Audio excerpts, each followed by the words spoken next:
Nessa aula estudaremos duas importantes distribuições de probabilidade discretas, a distribuição binomial e a distribuição de Poisson. Essas distribuições servem de modelo para o estudo de muitos fenômenos nos variados campos das ciências. Iniciaremos a análise pela distribuição binomial. Quando o espaço amostral gerado por um experimento aleatório puder ser dividido em duas características, dois eventos que não possuem interseção, ele apresenta uma distribuição de probabilidade do tipo binomial.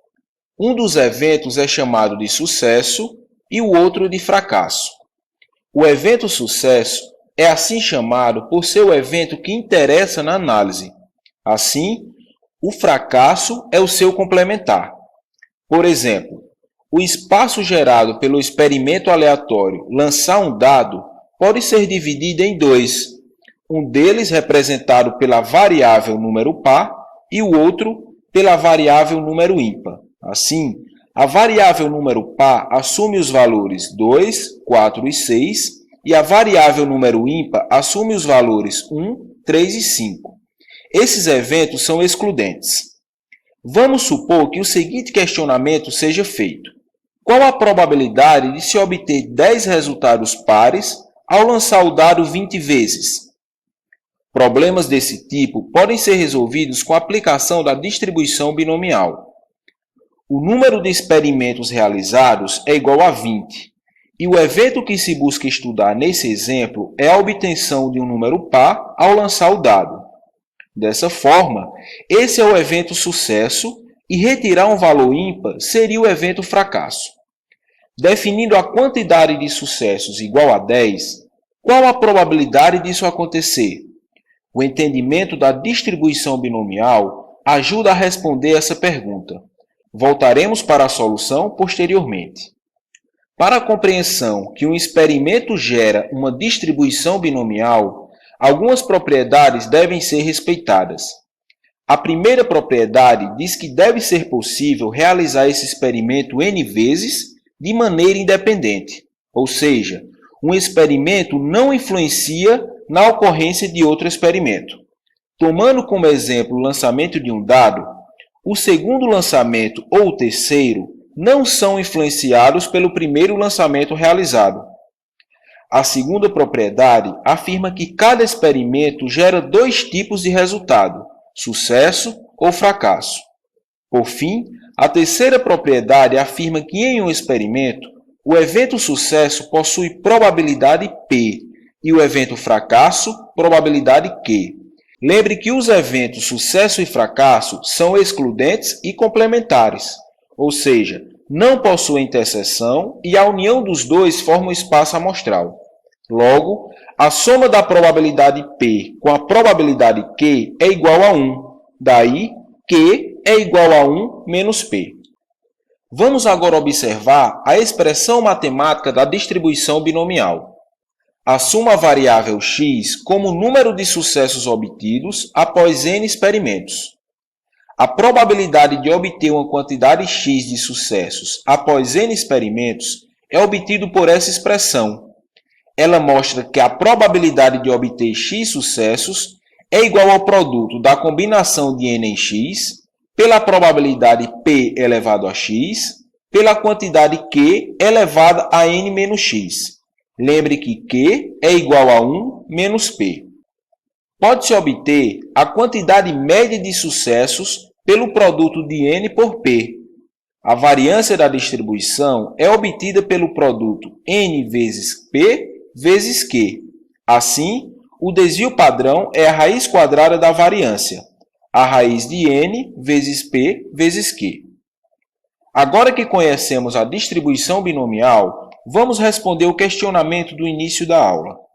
Qual a probabilidade de se obter 10 resultados pares ao lançar o dado 20 vezes? O número de experimentos aleatórios realizados é igual a 20.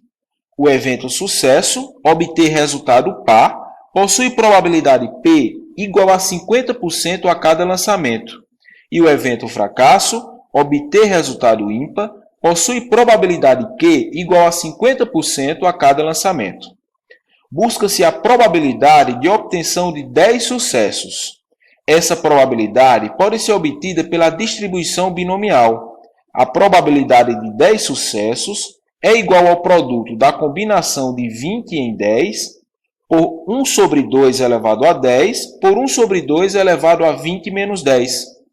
A combinação de 20 em 10 fornece 184.756. Completando o cálculo da probabilidade, obtém-se que a probabilidade de obter 10 caras após lançar o dado 20 vezes é igual a 17,62%. Conseguimos, assim, responder o questionamento do início da aula. Vamos analisar outro exemplo.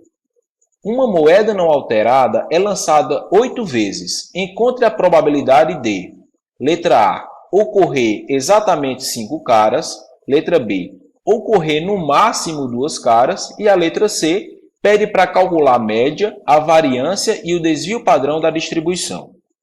A letra A pede a probabilidade da obtenção de 5 caras após 8 lançamentos. Vamos separar os parâmetros para a obtenção da resposta. O número de experimentos é igual a 8. O evento sucesso é cara, com probabilidade P igual a 50%. E o evento fracasso é coroa, com probabilidade também de 50%. A quantidade de sucessos é igual a 5. Aplicando a equação da binomial, tem-se que a probabilidade de 5 sucessos é igual à combinação de 8 em 5, vezes 1 sobre 2 elevado a 5, vezes 1 sobre 2 elevado a 8 menos 5. A combinação de 8 em 5 é igual a 56. Logo, a probabilidade de obter 5 caras é igual a 56 vezes 1 sobre 2 elevado a 8. Essa probabilidade é igual a 21,88%. Na letra B, pede a probabilidade de obter no máximo 2 caras. Essa probabilidade é a soma das probabilidades para x igual a 0, x igual a 1 e x igual a 2. Vamos obter essas probabilidades em separado com a aplicação da distribuição binomial. O cálculo das combinações fornece 1, 8 e 28. Substituímos esses valores nas expressões anteriores. Simplificando os cálculos, obtém-se que a probabilidade para no máximo 2 caras é igual a 1 sobre 2 elevado a 8, mais 8 vezes 1 sobre 2 elevado a 8, mais 28 vezes 1 sobre 2 elevado a 8. Essa probabilidade é igual a 14,45%. A letra C pede a média de sucessos, a variância e o desvio padrão para a distribuição.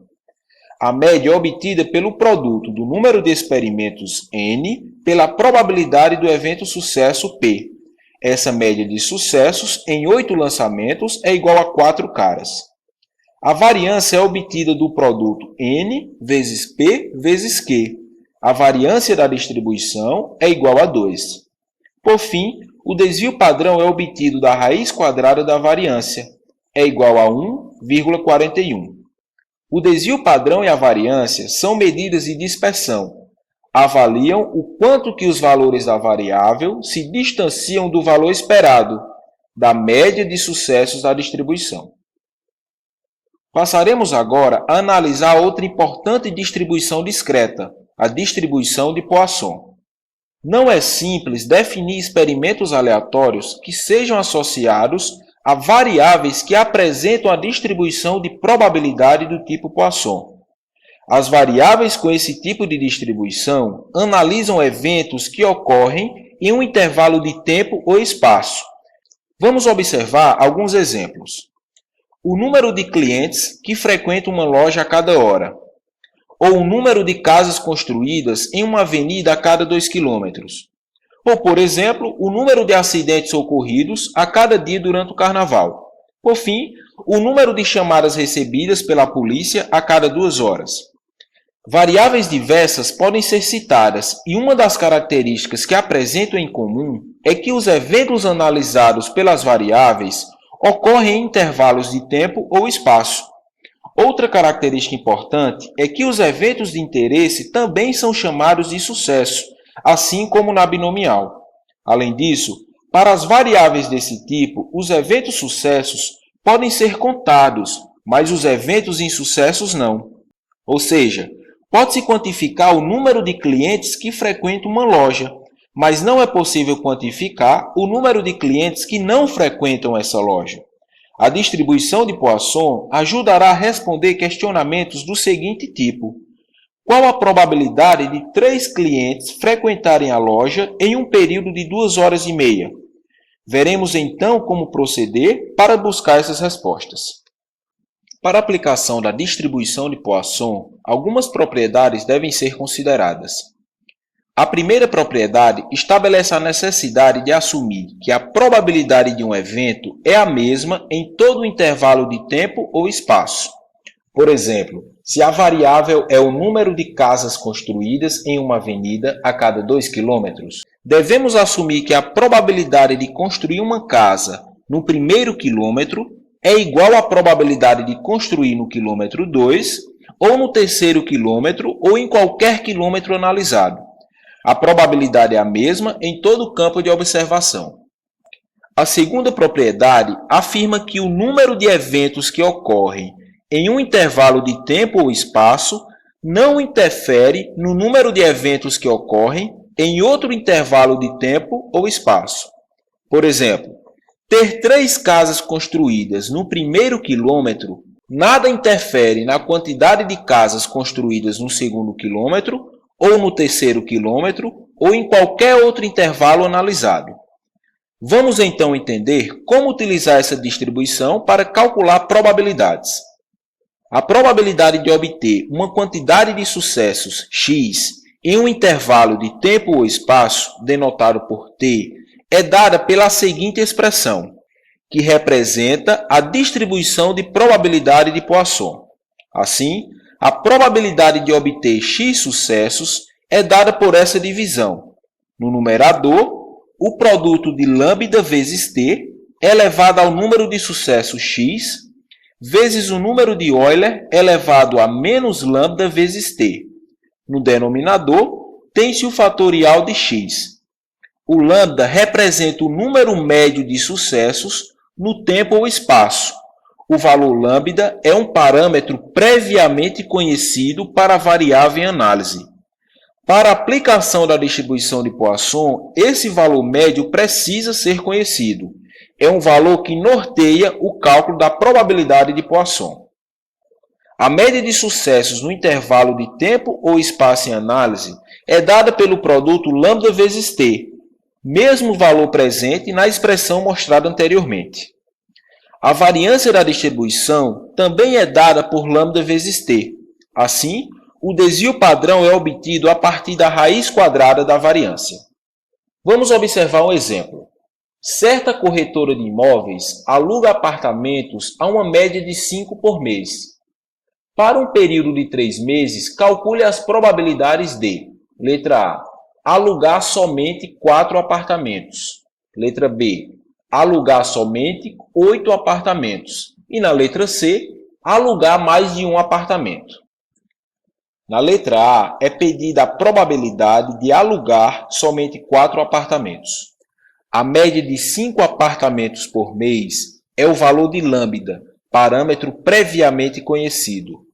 O período de 3 meses corresponde ao intervalo de tempo denotado por t. Estamos interessados na probabilidade dessa corretora, que aluga em média 5 apartamentos por mês, alugar somente 4 apartamentos em um período de 3 meses. Ou seja, busca-se a probabilidade de 4 sucessos em um período de 3 meses. Substituindo os termos na expressão da distribuição de Poisson, encontra-se uma probabilidade de 0,064%. Assim, há apenas 0,064% de chance dessa corretora alugar somente 4 apartamentos no período. Na letra B, é pedida a probabilidade de alugar somente 8 apartamentos no período de 3 meses. O parâmetro lambda, característico do problema, se mantém, assim como o período de 3 meses, mas busca-se agora 8 sucessos. Substituindo na expressão da distribuição de Poisson, obtém-se uma probabilidade de apenas 1,94%, ou seja, há apenas 1,94% de chance dessa corretora alugar somente 8 apartamentos no período. Como sugestão, calcule a probabilidade de alugar somente 15 apartamentos e compare com os resultados obtidos nas letras A e B. Notará que a probabilidade crescerá consideravelmente. Na letra C, é pedida a probabilidade de alugar mais de um apartamento, ou seja, a probabilidade de x maior do que 1 no período de 3 meses, que é igual à soma das probabilidades de x igual a 2, com x igual a 3, com x igual a 4, com x igual a 5 e assim sucessivamente. Note que é uma soma infinita. A maneira de contornar esse problema é utilizando os eventos complementares. Se busca-se a probabilidade para x maior do que 1, os eventos complementares são x igual a 0 e x igual a 1. Não alugar algum apartamento e alugar apenas um apartamento, respectivamente. Assim, da probabilidade do espaço amostral 1, retira-se as probabilidades dos eventos complementares, x igual a 0 e x igual a 1. O cálculo da probabilidade de x igual a 0 fornece quase 0%. O cálculo da probabilidade de alugar apenas um apartamento também é quase 0%. Assim, a probabilidade de alugar mais de um apartamento no período de 3 meses é praticamente 100%. Finalizamos aqui a análise dos tópicos propostos para a aula.